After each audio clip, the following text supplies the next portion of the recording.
Ladies and gentlemen, start your engines and buckle up because we are coming to you live from one of the most legendary tracks in American motorsports history. This is Willow Springs International Raceway. Nestled in the high deserts of Southern California since 1953, Willow Springs is the oldest permanent road course in the United States. And it's still turning heads and burning rubber to this day with its fast straights, its technical corners, sweeping elevation changes. This 2.5-mile circuit with 9 turns in it on the Big Willow, what you're looking at right now, has challenged legends, tested machines, and thrilled fans for over 70 years. From grassroots racing to professional test sessions with the old-time attack, drifting, and vintage car battles, Willow Springs is where speed meets the soul. So whether you're a diehard gearhead, a first-time fan, or chasing lap records, you're in tonight for a high-octane action under the California sun.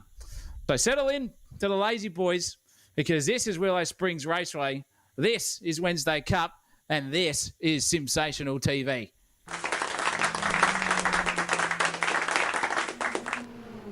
Oh, ladies and gentlemen, what about the intro there? I'll tell you what, Zach O'Reilly's been busy on the pen, so it's good to have everyone back on the stream tonight. Ladies and gentlemen, creatures of the tarmac and lovers of simulated vehicular mayhem, welcome back to Sensational TV. We got some rubber burning, we got some gear grinding, some brain melting action coming your way tonight from the aforementioned Big Willow Springs here. And as always, as you heard his dulcet tones earlier on, joining me tonight is a man whose driving style has been described as part ballet dancer, part demolition derby. A man whose racecraft is only rivaled by his ability to reverse parallel park a Holden Caprice. Welcome, the Prince of Pit Lane Punditry, Mr. Zach O'Reilly. And the king of the commentary land, Mr. Munro, just absolutely dosing himself straight into legendary status there. Thank you for that. Dead set legendary introduction. Never been called a parallel parking king before, but here we are at Willow Springs Raceway, and what a place to be. A Wednesday night, again, it's round 3 of the championship, ladies and gentlemen, here, and great to be in the commentary box here with you, Christopher Munro, tonight. We are in for an absolute rip snorter here. 30 cars on track, and boy, oh boy, are those times close. Yeah, they absolutely are. These guys have been practicing all week, busy out there, and I'll tell you what, the times at the top are close. So who just topped it out there? It looked like, is it Tommy Corks? No, it's the old Trickaroo here. Yep, I can't tell because the CSP update, I swear I did some testing during the week to actually give me the results of what the hell happened. But it's not going to happen for us tonight. But it was the top guys up there, I can assure you that. But let's have a look. Let's get this off the screen because what we're going to do is check out the tonight's racing. I'm just going to bring it up here because we're stretched for time. It is Willow Springs, ladies and gentlemen. A 4-kilometre twisting, winding, and fast-paced circuit out there in the USA. 9 turns. It's only going to be 8 minutes qualifying, so they've got to be on their toes as always. 15, 16, 17-minute races as always with your top 10 reverse grid, top 15 reverse grid. Benny Hines has been on fire during the week with a 1:18.7. Mind you, in the practice server, they do not have the ballast on, but I think just now he's done a 1:19.3, so it's only slowing him down by about 5.5 tenths. But we'll see how that affects him during the race. We'll get rid of that because we're going to have a look at some standings. Zach O'Reilly, if I can get those up right now. Beautiful, and I'll tell you what, it's a tight top 10. Look at those points at the moment. Benny Hines is leading the way, and with the most ballast on the track, he's at a disadvantage, but don't you worry, he's a good racer. 281 points for him. Matthias Falzon, only 8 points behind on 273 with 15 kilos ballast. Tommy Corks and Scotty Garrick, both on even points in P3 and 4, respectively. Nick Mallow's only 3 behind them. And Matt Munro is the next heaviest on the grid in 6th place with 250 points between him. Fabian Fitness is on a charge. He had an absolute mare starting from the back in some races last week. But I'll tell you what, he came through with a vengeance, and I'm thinking he's going to be full-on red misting it tonight here with that one. Nick Mole, though, the underground mammal, burrowing his way back into the top 10 with Denon Clerk only 3 points behind him. And then Sarge Illich, the old defect disher-outerer, sitting in 10th place there with only 0 kilos. He'll be on for a good result here tonight with a couple of tenths up his sleeve over on the pace department, that's for sure. Yeah, he's sitting there in the cop car, so he's been sitting at the end of the main straight with the old radar out, trying to slow some of these guys down. He might have to employ some spike strips to a few of these guys in the top 5 to try and chase them down. But nothing's impossible when it comes to the sergeant. So we'll see him in action just in a moment. Actually, we're going to see all of these cars in action in just a moment when we fire up the qualifying grid in just a couple of minutes. Zach O'Reilly, what do you say about that?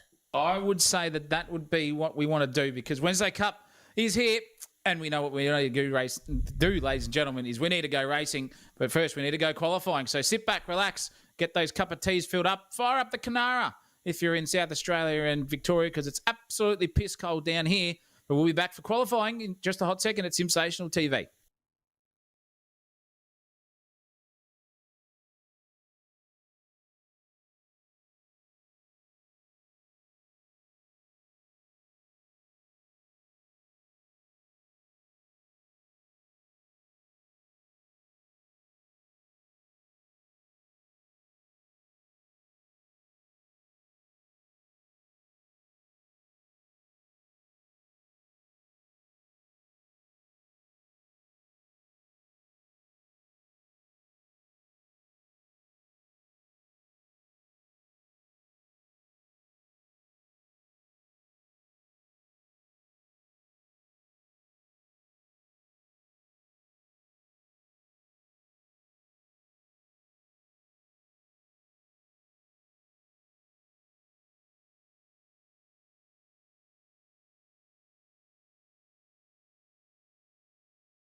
Get excited, ladies and gentlemen. There's only 90 seconds to go now before we are away and qualifying. I'll tell you what, it's going to be a spicy one as usual, with the top 5 really copying a bit of ballast in these last few rounds. They've kind of been pegged back to the rest of the field, Zach O'Reilly. Well, yeah, pegged is one way to go about it, because I'll tell you what, there's probably plenty of that going to happen in the racing, but we'll see what happens in qualifying, because they've got to find a fair bit of track space here with 30 cars on the circuit racing around here with only 4 kilometres of racetrack. It's going to be a tough little battle here for these boys to get themselves up into some clean air and produce some flying laps. And I'm telling you, as the chopper cam gets itself over into where it should be, all those colours on the grid, Matt Munro has lined up 4 car lengths from where he was told he should have been. So that's a 5 kilo ballast penalty for him coming in race 1.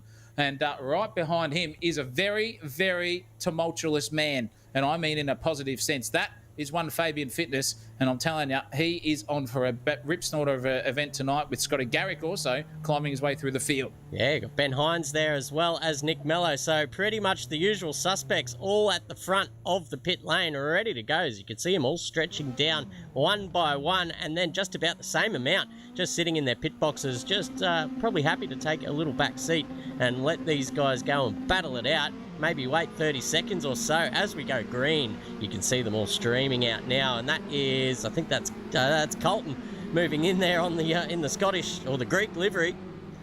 excuse me, just getting across as they try and merge in one by one. Beautiful stuff, and a little bit of tag there in the pit lane as well. I think that's Jimmy Park is just giving someone a rear end there in the old pit lane. It's off to an aggressive start there for Jim Park. The old pegging has started early. Yeah, it has. I'm telling you. And it's going to be, if you are a Hills hoist tonight, I'm telling you, you're going to love life because there's going to be plenty coming your way in the action of pegs, I'll tell you. But this man is a man who is on a vengeance himself. Matt Munro really looking to get the foot stamped down with the authority pedal and take command of this round because he's got the pace. He just hasn't had that consistency that he needs so far in the season. But he'll get up there, and I'm telling you what. Speaking of pace around here, this front left-hand tyre on the other side of this little Toyota FSR will be as scorched as that sun beaming down on the paintwork because this corner right here and turn 2, definitely your tyres up. So you've got to really refuel your car for only a good 2 or 3 laps because after that your tyres are absolutely dead. But here is Matt Munro, who's going to take a lap around here, and who better to call it than his brother, Chris Munro. Let's go. Let's hope he doesn't bin it. He tips it into turn 1, which is Castrol Corner. A nicely banked turn as well in the true American style. Now you're looking into turn 2. This is called the Rabbit's here. As you might find, the track map itself looks like a bit of a bunny rabbit, but it's a long, sweeping, parabolica style right-hander uphill and on camber and then off camber and then off the track goes Matty Munro as well, but now another on camber left-hander, which is turn 3. No name for that one. A little bit of counter steer as well, and he gets overtaken by Scotty Garrick as he goes up through Budweiser Hill. That is Budweiser balcony, should I say, coming down the hill now through turn 5, and Matty's, well, this is turn 5 here, and then Matt Munro's favourite part of the circuit. This is called Munro Ridge, as the front end just falls away from you as gravity takes hold and pushes you back into the circuit. Now it's a bit of a non-straight, but one of the straightest parts of the circuit through. Wings leg into 7, and now the sweeper. Big, long right-hand turn as well. You've got to watch the old thermals on the left-hand side of this car because they will be screaming for more. And then turn 9, you've got to just get that line in and get the power on as early as you can to slingshot your way down the main straight. And that there is a lap of Willow, or Big Willow, should I say, here at Willow Springs. But I reckon Scotty Garrick's gone a bit quicker. He has. Benny Hines goes straight to the top with a 19.4. Matt Munro down there in 5th and dropping further. Colton Atkins, however, has popped himself up on the second row straight away. Bang, bang, bang, he goes Colton. Well, look at all these times just tumbling in now. They're all the 120s, 19s. We're going to see a few of them. There's another 19 from Tommy Corks himself. Remo's come in there with Remo Grand in 6th place as well. The Underground Mammals inside the top 10, and Greater X sitting on that edge there, only by 300ths of a second. But Colton Atkins at the moment won't be doing that too much in the racing because that'll sail him backwards at a rate of knots. With only 4 minutes and 36 seconds left to go here in qualifying, these guys are starting to feel the heat. The tyres are starting to feel the heat, and the red mist, I'll tell you, is already in Matt Munro's cockpit because he just got belted out of the way there by Scotty Garrick and said, nah, I'll go for another one. And he's setting purple Sector 2s at the moment. Here's the Mini Munro himself. He's got Sector 2 wrapped up. Personal best here in Sector 3 too. What is he going to pull out of the bag here at this final turn? He's got to navigate this one. Wide entry into 5th, just coast it in and then get on the power into that trajectory sort of brains and then power out onto the front straightaway here. What will this be for Matt Munro as he crosses the line? It's going to be a 118 something, or is it a 119.3? I think it is. Yes, bang. 119.3 onto the top. Benny Hines has been pipped with a bit of ballast on him, but the times are going to start to tumble once again. Yeah, absolutely. Great lap there from Matt as the gentleman's agreement was broken there during the first lap. Scotty Garrick said, you know what, I'm not having any of this. I'm getting on with it, and I'm going to do a little overtake up there into turn 5. He did so. But here's Matthias Falzon, and who's that on his back? I think that's Lee James, giving him a bit of a hurry up there. It's either him or Liam Handley. One of the two, though. I think both of those guys are in the same livery, but getting acquainted to each other here in qualifying, and Falzon just pulls over and lets him go through. He's going to have to really rethink his position on the circuit here to try and just get out of some of this traffic and maybe just get some clear air for himself to set a time. He is he is sitting second in the championship as well. Don't forget that. He doesn't want to be starting down here in 13th position. That certainly got him behind the 8 ball. So he's found himself in an absolute gaggle of cars as well, as you can see down the bottom right hand side of your screens, viewers at home. You can see the track map and all the cars out there on it. He just wants to be in front of that car 22 in front, but he's going to have to wait for that whole gaggle if he wants to find some clear air, and he does. But I tell you what, he's on the part of the circuit now where he really wants to get a hurry on, because it's down in turn 9. You need that slingshot or you're done for. Yeah, you are. You really are, because you got to be on the right side of the track to get that perfect trajectory on exit, and those are vital here at Willow Springs. One little ditch off into the sand like Matthias just did right then can cost you tenths of a second by the time you get to the start-finish line. So now he's got a free bit of track in front of him at the moment. This is his perfect opportunity to put in a perfect lap time for Matthias Falzon here. What can he do? Just really uses all the exit that he possibly can. Dives it in shallow on entry. Lets it run wide here at turn 2. And then you get your foot down on the throttle, hard on it, and then make yourself known to the exit of this corner where it comes at you like a knife through butter if you go off into the bunda. I'm telling you, it's not good. Shallow entry into turn 3 we go. Up the hill, try to fight the oversteer. Matthias has got that beautifully done there. He's got it settled and nice. Into second gear he goes, then fires it out in third. Down the hill into the tight right-hander, then an even tighter left-hander coming up here. Navigates that beautifully here. You just got to get on the power as soon as you can and trust that the car will grip, because that car definitely uses the camber on that corner to pull itself in. He's setting a little bit of PBs, but nothing setting the timing tower alight here in the grand scheme of things at the moment. What can he pull out for the final sector here? It's a grey first 2 little mini sectors at the moment. He's got to get it in there. In the meantime, Fabian's just gone bang to the top with a 19.2. He's taken P1 off Matt Munro with the minute to go in this one. Just on the teetering edge there was Matthias Falzon. 4, that was close. What can he produce here as he gets down the front straightaway? He's in 15th at the moment. This is going to bump him somewhere up into that mid-pack, but how far? Nowhere, because he's gone slower into the final chicane. He's got one more lap to go, though, because there's 48 seconds left. Yeah, that's uncharacteristic there from the Flying Falcon down there in 13th. Well, where is he now? He's I can't even 15th. find him. 15th, all the way down there. It's very hard to see. But Kai Upita was doing pretty well during the week as well, but he's just struggling a little bit now on his, which will be his last lap. He may as well pull it in, because he is not going to improve. He pulls off the circuit, and that'll be the end of his qualifying. Let's see how Tommy Corks is going in the Silver Bullet. Oh, he's gone sideways and gone back to the pits as well, so that's his qualifying over. Where's Alex McEwen? Here he is, down here in 12th position, just struggling to maybe get to grips with this circuit after very minimal practice from what we were told in the voice chat.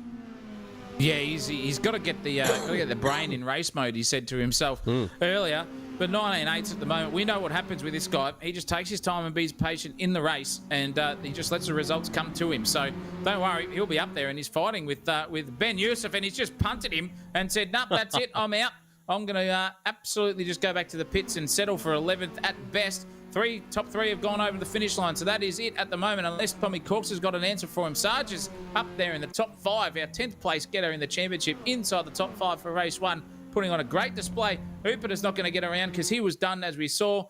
Colton Atkins is about to cross the line. Will he get a P? No, he won't. He won't go any further with a 19.717. His last was a 20.031. As we see them all crossing the finish line at the moment. There goes Jimmy Park. He's gone through there to rate of knots. Can't see who that is. I think that was Ezra Simons. Did not improve either, having an absolute mare at the moment is Ezra. But Fabian Fitness has called it a day because his job is done here in qualifying with a P1. Yeah, what a performance there from the season 16 champion here in Wednesday Cup. He's decided to turn up tonight, and he's feeling better than he was last week. He pops it on pole by 2/10, almost exactly, to Ben Hines there in second, which looks like the ballast isn't hurting him too much just yet. But 2/10 to Benny Hines, Scott Garrick, and Tommy Corks will round out the second row of the grid. Sarge Illich, Carl Upita will be next off the line with Colton Atkins. That's probably his best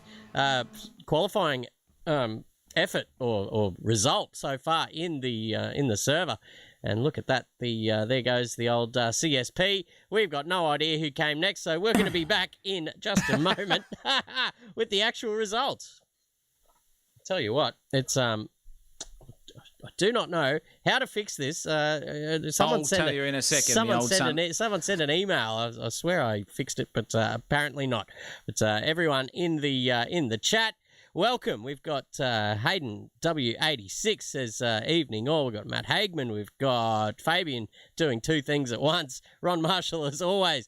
Who else? Lindsay's joined the stream as well. Good on you, Lindsay. He's still on a high from his commentary escapades. Groundbreaking. Yeah, last night. What an absolute cracking load of kit we got to tell you about later on. But thank you all for joining in the stream. It's a ripper. We're actually multi-streaming tonight as well, ladies and gentlemen. We've got a stream going on Facebook at the moment at the very same time. The old simulcasting. So hopefully that's going out to the world and bringing more entertainment to the masses at home, Zach. Definitely, and we will be entertaining you guys here in the YouTube land, on Facebook land. Thank you for tuning in as well. If you're out there, we know you are actually, because there's a couple of viewers going on. But qualifying's done. I'm telling you, I could tell from the result earlier, there's not even a second between first to a 12th on the timing tower. So it is going to be a tight race one. Get yourself strapped in. Fire up that Canary if you haven't already. Get your condiments refilled, because we'll be back here in just a hot second for race one of Wednesday Cup.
Welcome back, ladies and gentlemen. We are just about set for a start here in race 1, and it is promising to be one of those tracks. It's there's many lines through many of these turns, which means, as always, it's going to be a tough overtake at the best of times. It's all going to come down, I think, to how you navigate that turn 9, Zach O'Reilly, and if you can get that suck down that main straight and maybe just make a little move up into Castrol Corner. Well, yeah, it's going to be interesting to see where those boys can navigate. The suck is going to be high tonight. There's more plastic out there in the female bodies at the moment, so they'll be looking for a bit of suck action, that's for sure, on and off the circuit. Maybe Fabian's victory here, if he gets one, maybe just after the Wednesday Cup he gets some sort of that proverbial going on, but he's leading the race, and he's got a very, very feisty Matt Munro there ready to rock with him. We need your predictions in chat. Who's going to take race 1 from tonight? Who's going to be hero? Who's going to be zero? It's all for us to find out here because the boys are about to start firing up and ready to go. I'll tell you what, that is a brilliant livery from Fabian Fitness. I absolutely love that one. The Golden Fern. Yeah. Ready to fire, and hopefully he can do his country proud tonight. Yeah, he's done well. And shout out to Matt Haidman at Sly Fox Designs. I'm pretty sure he was the one at the helm for that one. And wowee.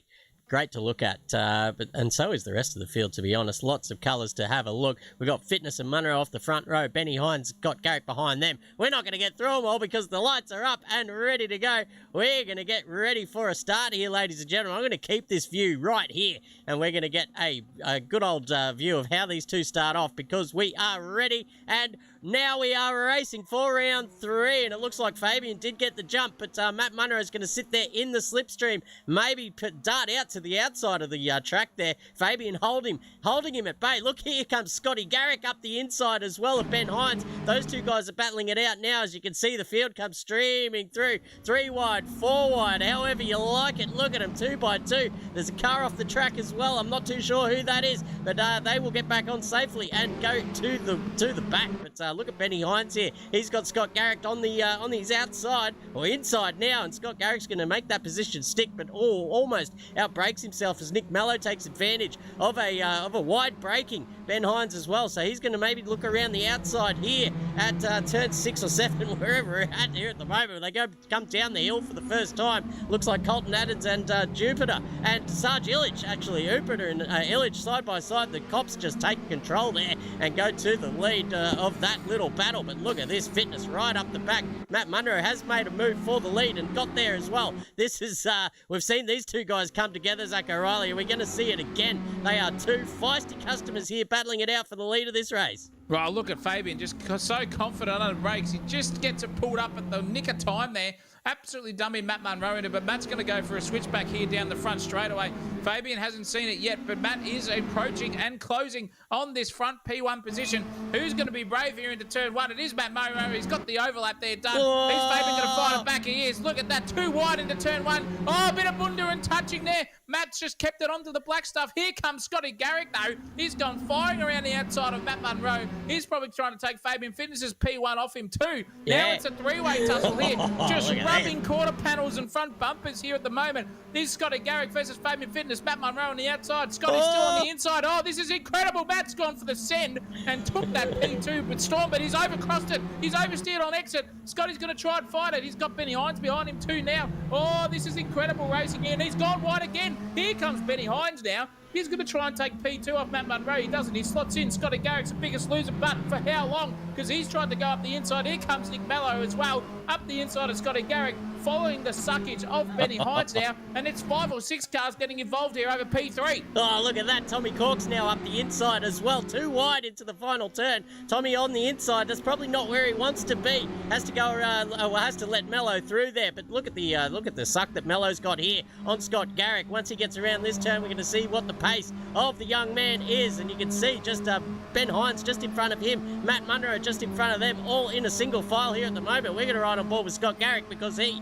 is right up underneath the rear wing of Ben Hines now. Pulls out of the slipstream up the inside of turn 1. It looked like he overbooked it, but manages to pull it up in time. And actually, Benny Hines had to check up there, and that let Mellow around the outside, and Mellow's got a dream run as well around the rabbit ears here at Willow Springs. He's going to slot back in behind Scott Garrick. We're going to ride on board with Nick Mellow and see how close he is. Oh my goodness, you can almost see the whites of the eyes there of Scott Garrick in that purple AC karting entry. Beautiful livery there, and Mellow just having a bit of a, well, someone having an off-field excursion there. I think it was Kai Upita. He gets back onto the field safely, but has dropped a fair few positions. But these guys up the front have not let go of each other yet. We're going to ride with Tommy Corks because he's got the best view of the house. Just checked up there, a little bit of a brake check there, but Ben Hines and Nick Mellow going at it, hammer and tong at the moment.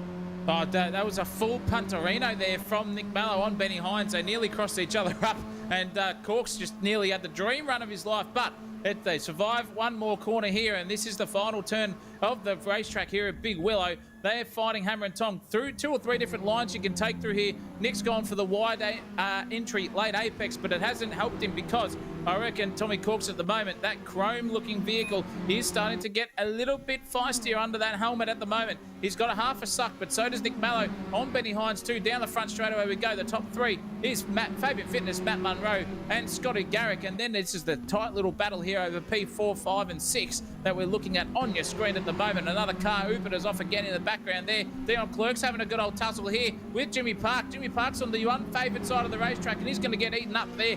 Perfectly done. Also, there goes, I think that was Lawson too. It is. Lawson's gone straight back up the inside as well. So a cracking result here for Lawson on his first time out tonight. And he's showing these boys at AK Racing how to race. Full hard style here. And I'm telling you, if you're a techno man, this is where you want to be. Full licking the wall action. Yeah, a bit of Darude sandstorm for you. But oh no, I was just about to give Keen Lawson a full rap for going so well in his first time out here at Wednesday Cup, but he's preempted the old commentary curse, and he's done it for me. But he only lost about 3 positions there, so he will live to fight another lap.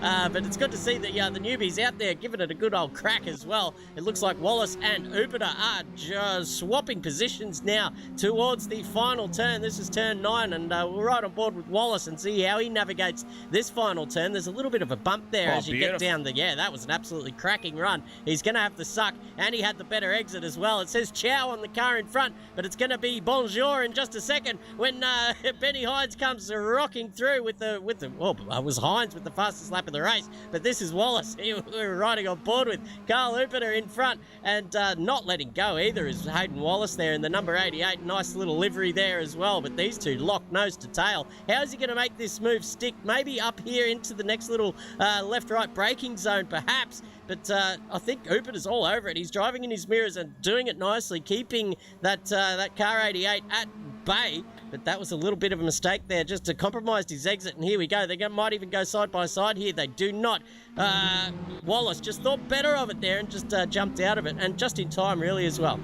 Yeah, well, I'll tell you what, just in time for that move. And finally, we've seen a little bit of a tussle over P2 and 3 because Garrick's got past Munro, and now Benny Hines has got an absolutely rip-snorting run here on Matt. So this is enticing into the final corner. He's just got to be patient here. There's no point going shallow because it'll hurt you on the exit of this final turn. Garrick's flying at the moment, just sending it up the inside. Benny's doing the same thing here. That's going to hurt him on the exit, though, because you'll see him onto the bunda. There he goes, just a touch, and that's all invitation he needs. Garrick. But I'll tell you what, Garrick's had a mare, and that is Matt Munro just streaming past him at 100 mile an hour, gone into P2. He goes once again. Scotty Garrick's. Oh, look at that. Huge move there from Garrick. Just sent it at the last second and finally got it pulled up just in time to not tick Matt Munro's box into the bunda. And I'm telling you, Matt's gone wide there. Here comes Scotty Garrick again. Oh, it's a full switchback move again. Benny Hines just loving looking at this. This is a 3-way tussle over the second and third step on the podium. And I'm telling you, boys, this is the real estate. Benny Hines may have some ballast, but he is a quick customer, and he's just trying to lick up any wounds from these two having a bit of a tussle in front of him. Yeah, absolutely. And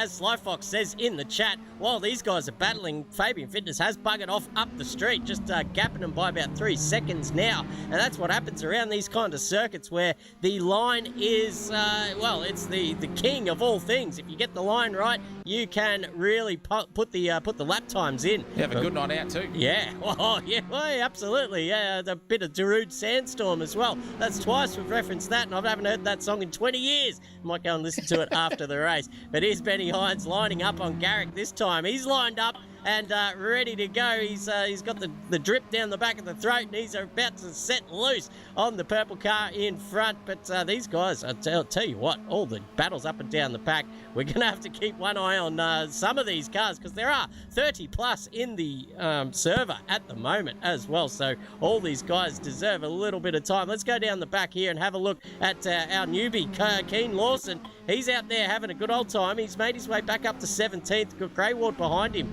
actually in a bit of a tussle with Nick Mole as well. Lucas Greatorex down there in 21st position. Fitness still, but well, we got to go up the front here, because now it's 3 wide or 2 wide here. Hines looking up the outside of Scott Garrick. Now a little switchback play up around the outside of turn 5.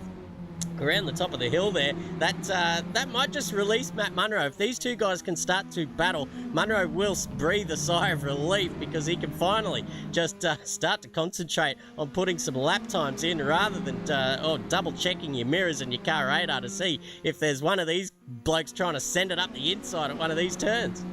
Oh, yeah, absolutely. And it's looking like that now. Look at this up the inside, sending it on cue. Here's Benny Hines. He does not give a rat's toss bag about the exit speed on this corner on the final one. He's overlapped. Scotty Garrick's going to send it out wide and try to dart it back for a switchback move. But I reckon Benny's just checked him on the brakes. He has there. Can he go for the defence move? He does. Whoa. He's going to stick it to the inside. This is cracking racing. Benny's not letting this one go in a hurry. Scotty's going to have to dart it left at the moment, but he's not. He'll stick there and just follow him through. That is clear, concise, and smart racing from the both of them. But look at Scotty's run out of the final, the first corner there on the exit. That is an absolute rip snort on board with him, and you can see how close he is. He's even trying to trailer park Gilliam around the outside just to get that job done. Can he get it done, though, however, is the next question. Benny's on the inside, the shorter radius around the corner. This is like Usain Bolt in the Olympics, going side by side and just taking everyone by storm when it comes to the straight. And that is Benny Hines, keeping him in P3, but also keeping within touching distance whilst battling of Matt Munro. One error from that guy in front,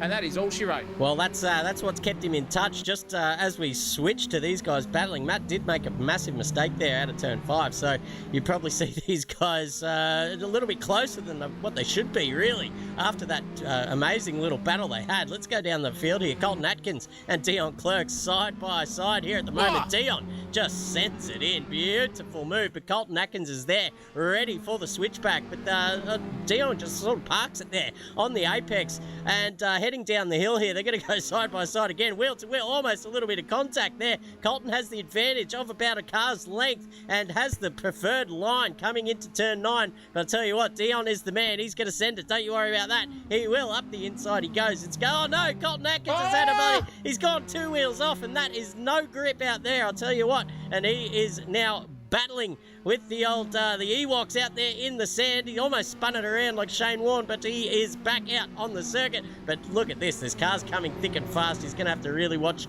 his rear view mirror. Let's have a look at another debutant tonight, Des Murata, sorry, should I say. Murderer. Turn it up. Here he goes. He's got Nick Mole in sight. Almost gives him a little bit of a love tap as well coming through turn 1.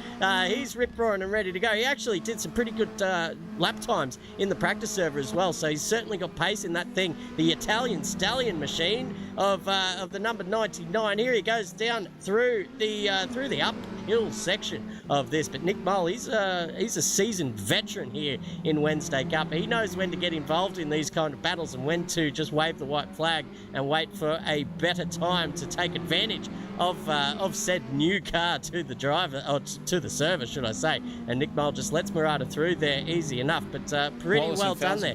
Let's have a look up the top here, because Wallace and Falzon are now having a little tussle. Looks like Wallace got through that gap pretty easily, and Falzon returns serve as Wallace makes a massive mistake, and Remo Grant's there ready to clean up some of these crumbs that have fallen off the table for him.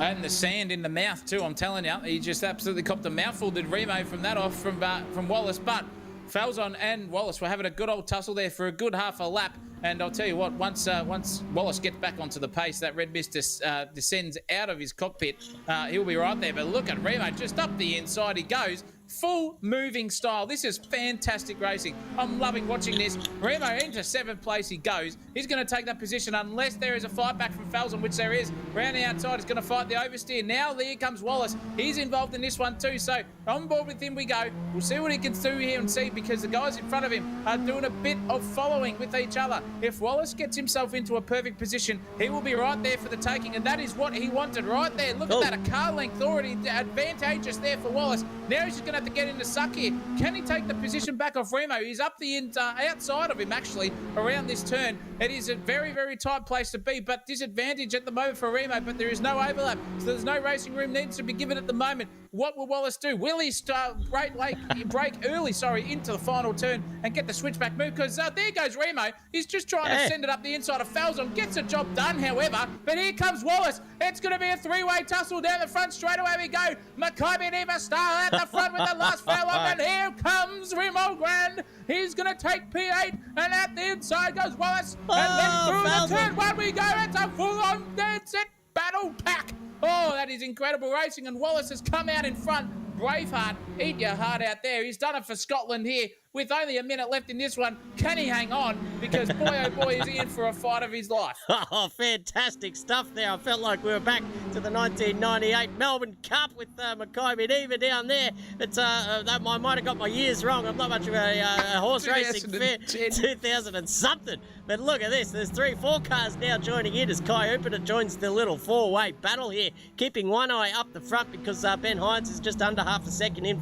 behind Matt Munro. But this is where the action is right here. Let's ride on board with Kai Hooper. Oh, just has to duck out of the way of Remo Grant there. It's just a little bit slow out of that particular turn. Now they're going to go side by side here. A little bit of rubbing and tugging now into the final set of corners here. The big, long right-hand sweeper. Which way do you want to go? It looks like Upert on the correct side of the track. That's where you want to be. But there goes Remo up the inside. Maybe even just slings it up there next to Falzon. Falzon was not expecting that, I'll tell you. Give you the hot tip. He goes, Jesus Christ, now there's another one lining up and having a go. Look at that, there's a gap there. Maybe not. A little bit of a tap there to Remo Grand as well. Kai Upert giving it all the full beans as well. He is absolutely sending it here. And there goes poor old Remo dropping off the track. But there's contact between these two guys as well. Falzon in the battle of his life here with 0 on the clock. Let's see where the leaders are at. They're coming around the top end of the course, but we'll get to them when they get to the finish line because this is where the action is.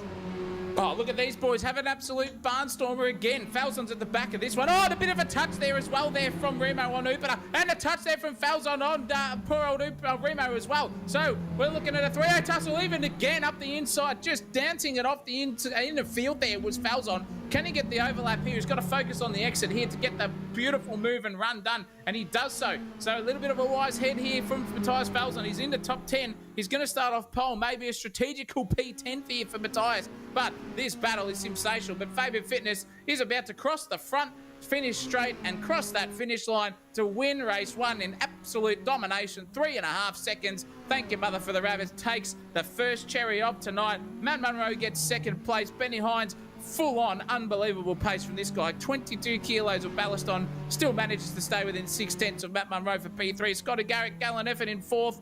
Tommy Corks setting himself into the top 5 here and a genuine contender for the P3, 4, 2, 1, whatever you want here in Wednesday Cup. Sarge Illich, a beautiful finish for him as well. He's just handing out ripple strips and dishing out tickets left, right and centre. 6th place.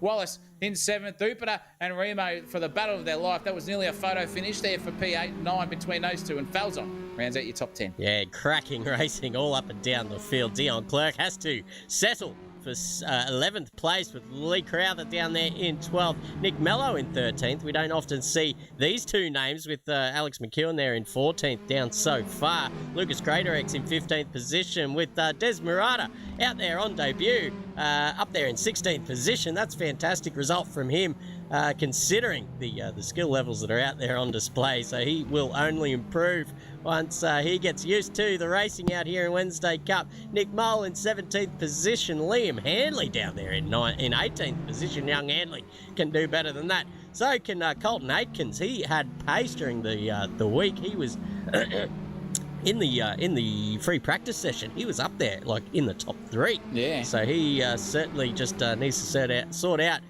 the old race car in side of things, and he will go forward. Don't you worry about that. Keen Lawson down there in 20th as well on debut, but in the cousin. Oh, it is. Yeah, the Irish. He's got the Irish flag flying there, and Liam's cousin down there in Lawson in 20th position. Gray Ward in 21st. Josh Fried never got back to me about his last name, so that's what it is tonight. It was Josh F when he put it down, so I just decided he's going to be the fried egg. But he rounds out the field to what we got to anyway. Where were we? 22nd. We got White Salmon in 23rd. I'm going to try and get through them.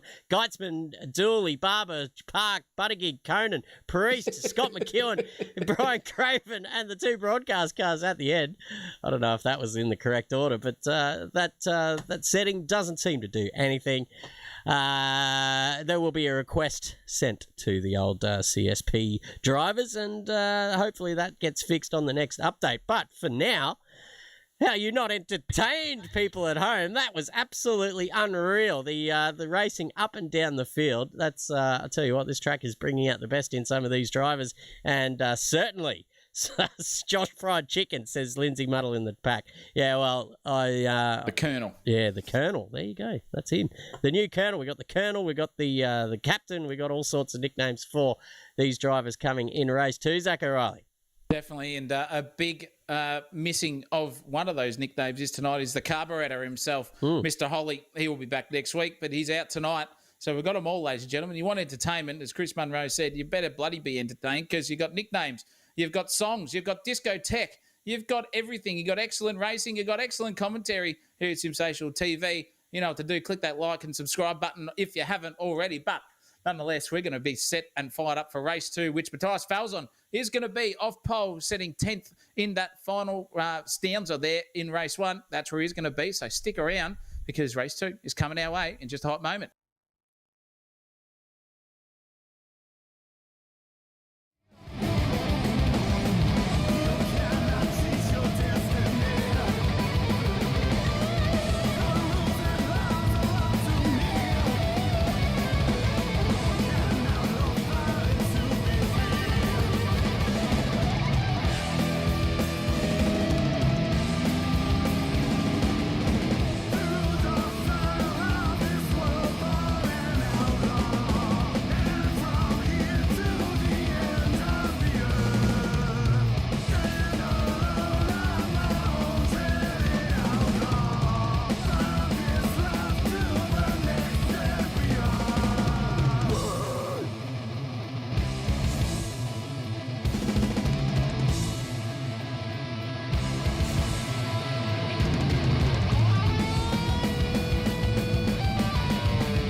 Welcome back, ladies and gentlemen.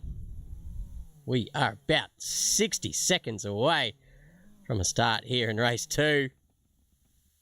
I tell you what, if race 1 had anything to say about it, this one is going to be a little bit more spicy with the quick boys there starting from 10th, 9th and 8th all the way back to, here we go, Matthias Falzon on pole, starting, finishing 10th, with Remo Grund on his inside, Kai Upiter and Hayden Wallace behind them with Sarge Illich, Tommy Corks in 6th position, Scott Garrick, in 7th with Ben Hines in 8th. Matt Munro finishing second last. We'll start in 9th position with Fabian Fitness down here in 10th. Dion Clerk, we got Lee Crowther down there in a 12th position. We've got Nick Mello in 13th, followed by his mate Alex McEwen. Wait for those guys to try and pick this up and get going. Zach O'Reilly, will you do the honours of the first lap? Absolutely, because we are about to go racing. Falzon's had an absolute mare there. He's missed the start. Oh boy, that's disaster for the big man because Remo's gone straight past him here. And we've got a 4-car battle into turn 1 already. Look at Upiter there and Wallace all fighting against each other. Look at that stuff. That is fantastic racing there from all of them. Unfortunately, Upiter's going backwards at a rate of knots though. So this is now race on. You can see the boys having a good old tussle at the front. It is Remo Grand in front. Matthias Falzon in second. Wallace around the outside. Scotty Garrick's back in there again. This man just does not give up, the Scotty in that purple machine. At the back here, we can see what is happening between these boys. Can they all get through turn 3 safely and cleanly? Looks like they do. Scotty Garrick. Oh, no! Just as I say, Wallace has been turned around. Oh, full 360 style there, unfortunately, as they all stream through. That is promoted Scotty Garrick into second. But look at this little battle. Matt Monroe's fought himself up into 6th place. Sarge Illich is his next customer in front of him. Remo Grant at the back, who was in P2, has now found himself in 7th. Fabian Fitness also making inroads there as well. But Matt Monroe right now on the charge here, right on the back end here for this opening lap. He's got Sarge Illich right next to him. McEwen's on the prowl again. We've found him. He is back in the server and ready to race in 11th place now. He's got a feisty customer of Nick Mello behind him. Lee Crowther's there too. Then we've got the lyrical gangster Murderer in 15th as well. But Tommy Corks is having a good old tussle now because here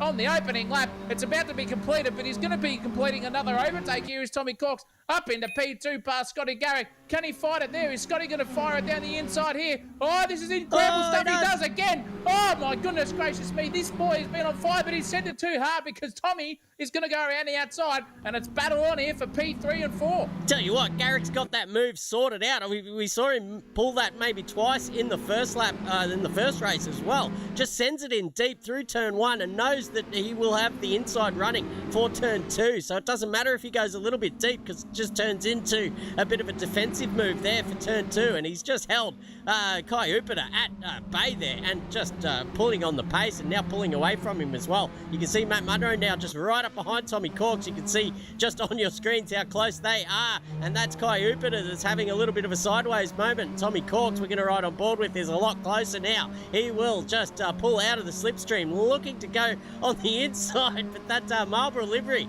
of Kai Upiter just sort of fainting over to the left. Muhammad Ali float like a butterfly style, keeping Tommy Corks guessing which way he's going to turn, and for the best part keeps him back there in 4th position for now. But those three guys are nose to tail. But looking back here, it does Remo Grande on the outside. Ben Hines goes off the track there, and he's going to lose maybe 2 positions here because Hines and Fitness are now side by side. Here goes Fitness, goes on, just goes beyond Ben Hines as easy as you like. Now looking for the send up into turn 1. Grant sees him and gives him just a car's width of room, and Fabian does what Fabian does best, a little bit of hip and shoulder there as well, a little bit of side rubbing action. But as we've seen in the past, and as all our fans say, a bit of rubbing is a bit of racing. So let's go racing, ladies and gentlemen. This is what it's all about. Let's ride on board Ben Hines. He's got Fitness and Grant in his front windscreen here, and Grant just having a little bit of a moment. Oh, Ben's been touched from behind. I don't know who that was. Maybe Gray Ward or Lee Crowther involved, but it looks like Crowther is going to be the guilty one there, as he was also going backwards through the field like that. Oh, geez, that's one for the steward, Zach O'Reilly. Definitely is. We'll see if that is going to be redressed. It could be on like Donkey Kong here, but look at Matt Munro, speaking of which, up the inside of Tommy Corks now. I'm telling you, that chromobile is blinding, but it doesn't matter. Matt Munro is also colourblind, I've been told. just like his brother. But at the moment, doesn't matter because in 4th place, he is sailed up the inside. Garrick is having the battle of his life there with Upiter too. So now Matt Munro's going to have a half a run here on Upiter. The old half planet at the moment, really disadvantaged down the front. Straight away we go, the last furlong into turn 1. Again we go, and around the outside is trying Matt Munro, but up the inside goes Tommy Corks. And a bit of door rubbing and wheel bagging there was Corks and Munro. Jeez Louise, if you could even eat your heart out, I'm telling you, you'd need about 5 at the moment because these guys are gobbling them up at a rate of knots. But Matt Munro's going to go up the inside again, and Tommy Corks here, try to fight off that P5 once again because at the moment it is Hot Property Upiter who's driving the wheels off this thing in the cigarette livery. If this keeps going on at the moment, he's going to have about 4 or 5 of them by the time he's finished in the Marlboro department as Matt Munro gets squiggly in the background. He lives to survive another corner though, however. But look at this mid-pack here. You've got 3 or 4 tenths between 8th all the way down to 14th. They are so close everywhere on this racetrack at the moment, but the battling is just everywhere to look. We can't have 5 different cameras at every corner, else we would, because you can see this battling going on. Would miss other opportunities because Corks is full on aggression here. Red mist descending in both of these cockpits. Matt Munro versus Corks, and I'm telling you, if something happens, the cork will be off. Yeah, be popping it out and the champagne spilling everywhere if he can get a couple of positions here. But Matt Munro's going to do his best to keep that cork in the bottle, so to speak. Oh, look at all the puns are just writing themselves here, Zach O'Reilly, I tell you what. But let's ride on board with Tommy Corks. We go down the front straight. He's got Matt Munro in his sights. He crosses to the left-hand side of the track, little half-defensive move. Probably a wise idea because he can now send it in deep and get that defensive move on the right-hand side, as we've seen Scott Garrick do a couple of times previous. So these guys learning the racecraft around this circuit as they go on, and so they should too. These guys are at the pointy end of this Wednesday Cup field, ladies and gentlemen. The best drivers in the country here amalgamating in AK Racing's Wednesday Cup. Look at this bloke here, back here though. As I speak of some of the best drivers in the country, here he is here, Alex McEwen. He's made his way up to 8th position now currently, and he's staring at the rear wing of Fabian Fitness, who took out the race win there in race 1, carrying a little bit more ballast this time as well, so a little bit slower on each lap, but not by much. But I'll tell you what, Alex McEwen is pretty light on in the ballast department, seeming because he did miss out on last week's proceedings. But Tommy Corks has come a gutser there. He's lost a couple of positions as well. Don't know what happened there, but Sarge Illich has got the lights on and he's got Kai Upiter in his sights. He's got the radar gun out, claiming that he's done about 15 Ks over and he's ready to take him in the handcuffs. But first he's got to catch him, and that's the hard part to do, Zach O'Reilly. You can catch up, and sometimes just catching him is the hard bit. Well, it definitely is, but when you're on equal performance and equal setup, it could be pretty interesting versus a criminal, and that's what the Sarge is trying to do. He's trying to rail him in hardware. Oh, bit of a punt there, bit of a pit manoeuvre practice there for Sarge Illich. The cop car doing what cop cars do best in the United States. Full-on survival mode here for Upiter, but now it's Sargent under all sorts of pressure because look at that behind him. He's got Corks, Fitness and McEwen. What a trio to be battling in and looking in your rear mirrors in. Here goes Tommy. He's trying around the outside because he's under pressure from Fabian right behind. He's trying to go around the outside too. And then Tommy's gone on the inside. He's locked up a brake. He's given up position to Fabian too easily. McEwen's having a half a sniff here as well. Oh, geez Louise, if you're in a nightclub at the moment, be full-on taking all that sniffing action at the moment. And Alex does so. He says, thank you. I'm galloping up into 7th place. Now I'm going to be on the prowl here between Fitness, Illich and Upiter to get onto that P4 position because it is Hot Property here at the moment with a little bit of a gap between 4th to 3rd. Now it's who's the best man in the planet here with 8 minutes and 13 seconds to go. Falzon still leading this race, but not by a long margin, only a second over Scotty Garrick, who's on the charge here. Up the back here, Liam Lawson's cousin is on the prowl, but I'll tell you what, Dion Clerk at the moment on his teammate here and Remo Grant at the moment, full on sideways. Oh my goodness, Dion on 4K resolution, caught binning it off into the centre of the circuit and back on, but no worries. Benny Hines has gone backwards here, unfortunately for him, but he's now setting up a perfect move. Look at that. He's got it all over Grey Ward. He's going to sail it up the inside here and take P11 off him straight as you easy like. The easiest overtake of his night tonight. Hopefully he can get back inside the top 10. There goes Gorson. He's off the circuit. Oh my goodness, if he was in a Red Bull seat, that's why he got demoted to Alpha Tauri. He's doing the best impression of his cousin at the moment. Yeah, absolutely. He wants to keep his job a bit longer than the old Christian Horner did this last couple of weeks. So he's doing a great job out there. But look at Grey Ward giving Ben Hydes a little bit of a hurry up up as well. Hines on the comeback drive after getting a little bit, I guess punted there earlier on in the race. We're not too sure who it was. We think it was Lee Crowther, but I don't want to point any fingers just yet because we missed it. But we like to point fingers here in the commentary box, and it's all about the narrative, ladies and gentlemen. Grey Ward just losing touch now with Ben Hines, so we're going to go back to Desmerada, who is on the back of Lucas Greatorex here, giving him a good old go. Yeah, absolutely. Take it away, Zach O'Reilly. I'm about to cough. Oh, geez, he's all over him now. He's trying to set all the things alight here. The Lyrical Gangster is prowling on his next prey, I'm telling you at the moment, because Greatorex is looking very, very nice in his front vision. Look at that for a bit of overlap. I think Greatorex has overshot that corner here, and I think the murderer is going to come into it. He's about to just absolutely pull out the Uzi and say, thank you very much. I'm going to take you down the front straight away. Full on Compton style, gets the job done, I would say here. Hopefully he's not going to prove me wrong. Commentator curse, no, he gets it in there. Has he overshot it into turn one? No, puts it up beautifully there, and the Lyrical Gangster survives another rhyme, so to speak, or a chorus. But I'm telling you, it's spicing up at the front because this battle here is good. It's Dillich, but the better one is between Matt Munro at the moment, charging up the field, and he's trying to get it within the grips of that man in the red car in front. Falzon. It's nearly a three-way tussle here for the lead, ladies and gentlemen. With 5 and a bit minutes left in this one, it could go anywhere here for P1. Tell you what, the time goes quickly in these short races. I'll tell you what, when there's action all up and down the field, you just don't know where to look. But that gap has gone out and neutralised to about half a second. So we're going to go looking for some more action down here. It's Tommy Corks as well. 1, 2, 3, 4, 5. Almost 5 cars. Oh my goodness, on board. I don't know how he's obviously on the bonnet cam in the old sim rig, because I don't know how you could sit there for that long with the old lights ablaze like that on the inside, or maybe he's just got it turned off on client's side. That's what it's all about, ladies and gentlemen. A little bit of theatre there, but Alex McEwen right on the back now of Carl Upiter. He's got the suck. He's got the skill as well. He's going to go around the outside here at turn 1. I don't know if he's going to be able to do that. It's a tough move indeed. Just with the banking and that, you can really send it in being on the inside. So they're still going to go side by side. But Alex McEwen does have the inside now for turn 2. The big long parabolica right-hander. The rabbit ears, as they call it there here at Willow Springs. Gets that job done. Up into 4th position. A little bit of door banging there between Fitness and Upiter as well. It looks like Fitness is just going to turn in. Fitness just turns in like there isn't a car there. But mate, you got to do a bit better than that, Fabian.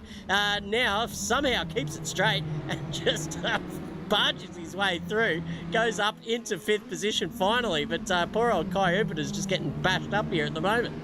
He's full on a punching bag, Mike Tyson style at the moment. But I think I'm going to call it that was a bit of overzealous move there into turn 3 from Upiter up the inside of Fabian, and I think that's why Fabian got a bit mad there and just punted him right back. But now he's on the charge here. He's got Tommy Corks right on the decal swapping side of things in the close department. That was so close. You didn't want to be any closer. Oh, even a brake check, and off he goes. Oh, that was full-on send mode there from Tommy Corks. He's got that job done, but look at this. We are speaking of another one. Can Scotty Garrett get up the inside of Matt Munro? He's too far away at the moment into turn 1. However, look at that closing speed. Jesus. If Scotty Garrett doesn't have grip.exe on tonight, I'm telling you, that man, the best salesman on the southern side of this hemisphere in the used car department, Scotty Garrett, knows how to send a deal through to the keeper, knows how to get that commission in the bank. And I'm telling you what, T1 at the moment is where he is making all of his money at the moment. Full on, sending it in there. No one's got an answer for him into there. You can see it. He's right up there now with him, but this is another little battle. All the minor placings. 15th is hot property for Lee Crowther. He's got 2 Speed Nation cars all over him. We've got Dion Clerk and Ezra Simons going for them as well. I'm telling you what, if you're in the Speed Nations department at the moment, you're going to be racing hard. There's an iron. The car off the field, that was fried, I think it was, just off there. But look at this 3-car battle involved. Up the inside here, can Ezra go? Oh, poor old Lee Crowther, Dion Clerk, has gone off the track, lost all position. Now Crowther versus Simons, V1 again. Monkey see, monkey do, Groundhog Day. Lee Crowther's in 16th. Ezra's got a beautiful run on the outside. There is some overlap now. So, side-by-side racing into the final 800. We go again. Round the second parabolica here at Willow Springs. I'm telling you, side-by-side action here. Ezra's on the best side of the track. Lee's going to have to go to the shallow line here to make it, but I think Ezra's going to try and go for the old switchback move, and so is his teammate right behind him in Dion. Oh, there we go. Now we've got 3 wide down the front straight away again. Oh, this is Melbourne Cup style. Now we're going to have Winks going for it in front of him. Ezra Simons in Winks has gone through the last furlong, across the finish line at the moment in 15th place. Dion Clerk's got the job done, but for how long? Because up the inside goes Lee Crowther once again. The Italian stallion full on doing a proud here for the red fans out there. But geez Louise, it's on here. Falzon's at a mare. This is a change for the lead. Matt Munro has got the job done because Falzon's rattled. Now Scotty Garrick's going to have half a sniff here for P1. Yeah, we just caught the end of this, but I don't think it's the very end because here comes Scott Garrick as well. Wants to take advantage of a rattled Matthias Falzon. I think he didn't see it coming either. Matt Munro coming from nowhere and making that move stick. The last time I looked, that gap was right out there, but now it is swapped around and Falzon is under attack from the AC karting entry of Scott Garrick. We've seen him. He's, I'll tell you what, the last few weeks, or the last couple of months actually, we can say, in all forms of sim racing, is really the light bulb has been switched on, and he's won a couple of V8 supercar races at the end of that season. He's right up there now in the pointy end of the Wednesday Cup, as well as he just gives a little wave to Matthias Falzon on the way past into turn one. Doesn't quite have the full overlap there, and Falzon sends it up hard, wants to make it too wide, continuing so into turn two. I don't think he can battle it anymore. Just the radius of this turn will say that Scott Garrick will get that position done. Can Matthias Falzon make a little comeback here, a little dip, duck, dive, dodge up the inside here, turn three? I don't know if it's going to happen yet, but he hasn't let go. He does. He goes for the send here, up the hill. This is a brave move. Scott Garrick saw it coming, gave him a car's width of room, and maybe was just a little later on the break, saying, I don't want to be stuck there on the apex with that red car closing in fast. Avoided all drama there, but what a cracking little battle there. But let's go down because Dion Clerk and his teammate Ezra Simons. Oh wow, there goes Lee Crowther getting all sorts of sideways, crossed up, manages to keep it straight and gets back on the circuit without too much harm. Loses just a few seconds, but no positions lost there. Look at Grey Ward up there in the top 10, giving Rio Grande a bloody good old tussle there. There he is, but I'll tell you what, the timer has ticked to 0, so Matt Munro is about to cross the start-finish line to take race 2, ladies and gentlemen. This guy's come from nowhere, and he's taken the P1 straight off the bat and absolutely sent it into the high heavens. Cracking result. Fought that one hard over Scotty Garrick, 1.5 seconds behind him. Matthias Falzon in third place. Fabian Fitness, Gallant Effort in fourth. And you got fifth for Corks, 6 for Hines. Then you got Sarge Illich and Remo Grand Ola second to gap. Then look at this, Grey Ward and McEwen. Definitely having a good old tussle there for the final podium places on the in the top 10 department. The Lyrical Gangster in 11th place. The Bulldozer in 12th there. Ezra Simmons, the Rim himself, in 13th. Dion Clerk, of course, in 14th. Lee Crowther, the Bird, in 15th. And the Half Planet rounds out your top 16 for that one. Yeah, fantastic racing. Keen Lawson there on debut in 17th position. Liam Hanley in 18th as well. I think this is the first time, or maybe second, we've seen him in Wednesday Cup. So good to see him out there as well. Paul Buttigieg up there in the top 19. Colton Atkins, mate, I'll tell you what, he's at the pace. I just don't know. He must just get around these blokes. He's got the skill, he's got the pace, just needs a bit of racecraft out there as well. And it's a three-pronged attack there in sim racing and racing in general, really. Pace isn't always going to give you a race win. There's so many more factors to take in. Jimmy Park, the elder statesman here at AK Racing in the number 60 there, takes 22nd position. Ben Yosef, Lottam Ben Yosef, welcome to the series. I don't think I've called his name before, as well. So a little bit of Saudi cash coming in late here at the Wednesday Cup. Sam Dooley there in 24th position. The Silly Salmon in 25th. Joshy Sadler 26th. Nick Mole 27th. Josh Fried Chicken, the Colonel, up there in 28th position with Geitzman, Mello, Scott McEwen, Barber, Conan, Priest, Craven. 35 cars out there. What a turn up there from the boys, and what a cracking bit of racing all up and down the field. It was on like Donkey Kong for that whole race. Doesn't matter where you looked. There was battles, there was position fighting, there was people going off the circuit, then fighting their way back through again. And that is going to set us up for a hell of a race 3 coming our way. If that time of tower is still correct, Lee Crowther with the reverse top 15 is going to take P1 for the final race. He's got it all to win on his hand. as Craven finishes the race. He's absolutely craving that checkered flag, I'll tell you what, dead set last. But nonetheless, it is a fantastic event, Wednesday Cup. Get involved, racers out there. If you're watching and you want to try your hand at this series, get yourself signed up in the Discord below. There is a link to AK Racing's Wednesday Cup, run by yours truly and the man, the myth, the legend, Christopher Munro, courtesy of AK Racing servers as well. But Sensational TV brings you all the action and more action to come. We've got one more race to go. We have got race 3, reverse top 15. 17 minutes of hardcore action. Where is Matt Munro going to finish? He's going to start off P15. Can he make his way through the field? Is Alex McEwen going to get himself a win here? Or can we see a dark horse come through? Get your predictions in the chat for next one. Holy mackerel, it's on like Donkey Kong. Ballast is going to be applied. So it's going to be all to race 4. In the final one coming your way, settle in. Race 3 is coming here at Sensational TV in just a few moments.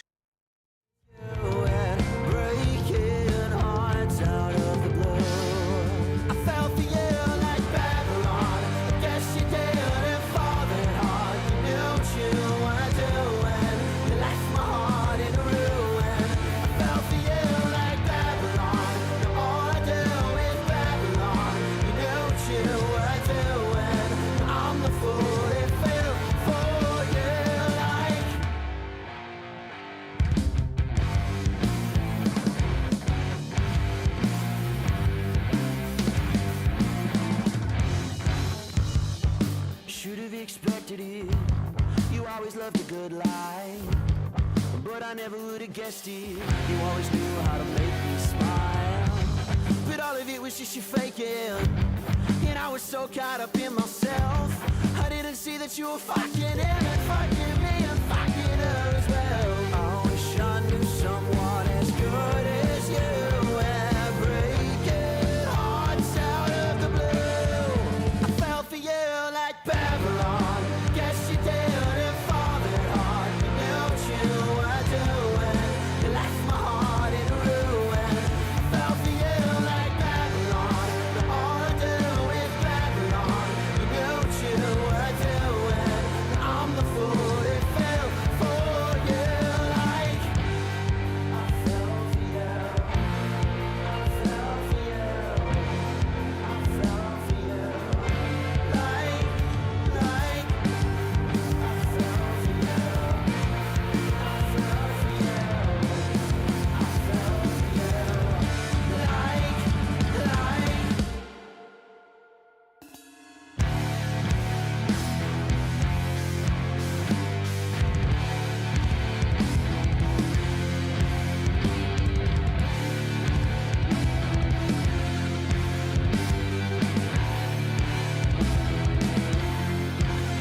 You didn't fall that hard. You knew what you were doing. You left my heart in ruin. I fell for you like Babylon.